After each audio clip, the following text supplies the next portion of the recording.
Halo guys, kami dari kelompok 7. Pada video kali ini kami akan membahas tentang uji korelasi non-parametrik Spearman-Rho.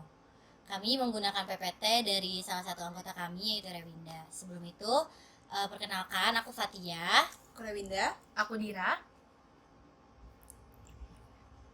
Selanjutnya kita langsung bahas aja di kasus 1, di mana ada seorang peneliti psikologi perkembangan mau tahu nih apakah ada hubungan antara intensitas pendampingan orang tua, dia tuh diukur dengan skala ordinal, durasi dan kualitas dengan skor 1 sampai 10, dihubungkan dengan tingkat kemandirian anak dengan skala peringkat perilaku skornya 1 sampai 10 juga pada sampel 8 orang anak usia dini.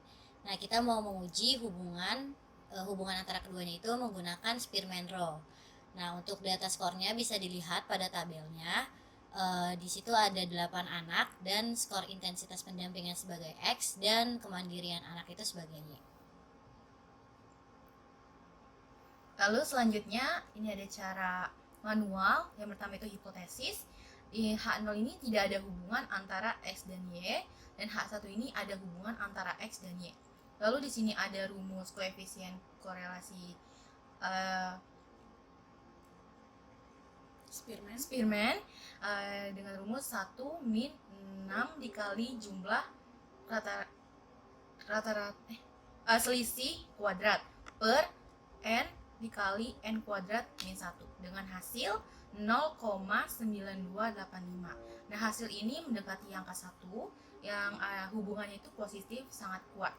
Lalu kita mau menentukan Rho table-nya, kita membutuhkan jumlah dengan dan alfanya. Jumlah kita ini 8 dan alfanya itu 0,05, sehingga Rho table-nya itu 0,738. Lalu antara Rho manual dan Rho table-nya ini kita bandingkan, yaitu 0,929 lebih besar daripada 0,738, sehingga kita menolak H0 dan ada hubungan signifikan antar variabel.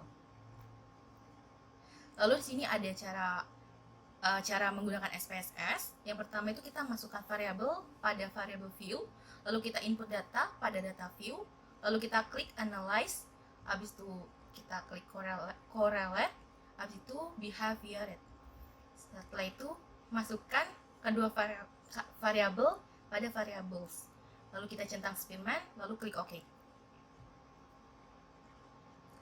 Selanjutnya akan dibandingkan antara hasil manual dan juga SPSS.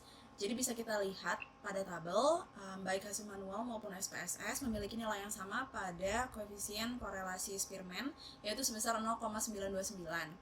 Namun pada signifikansi, karena di manual kita tidak menghitungnya, tetapi di SPSS kita mendapatkan 0,01.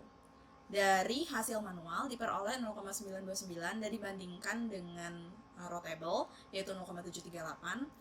Dan korelasi koefisien Spearman itu lebih besar sehingga H0 ditolak dan H1 diterima.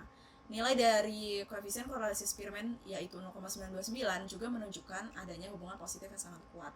Hal itu juga sama dengan SPSS, namun pada cara SPSS kita mendapatkan signifikasi 0,01 yang dibandingkan dengan nilai alfa 0,05. Nilai signifikansi lebih kecil dari 0,05 sehingga H0 ditolak dan H1 diterima. Karena hasil dari manual dan SPSS sama, jadi bisa kita simpulkan bahwa dari kasus 1 ini terdapat hubungan positif yang sangat kuat dan signifikan antara intensitas pendampingan orang tua dan tingkat kemandirian anak. Oke, baik, cukup sekian pembahasan dari video kali ini. Terima kasih udah menyaksikan guys. Bye-bye.